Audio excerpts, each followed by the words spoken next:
Guys अगर आप भी आपके डिवाइस में पिकाचू का साउंड इफेक्ट लगाना चाहते हैं तो ये वाला वीडियो जरूर फुल देखें और हमारे साथ जुड़े रहने के लिए धन्यवाद।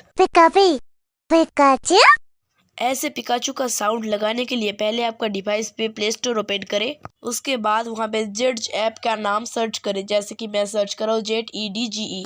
मेरे पास ये पहले से है इसलिए मैं ओपन करता हूँ, आप भी इसे इंस्टॉल करके ओपन कर लेना। ओपन करने के बाद आपके आगे कुछ ऐसा इंटरफेस आएगा, वो आप थोड़ा सा वेट करना, तो ये ऐसे खुल जाएगा।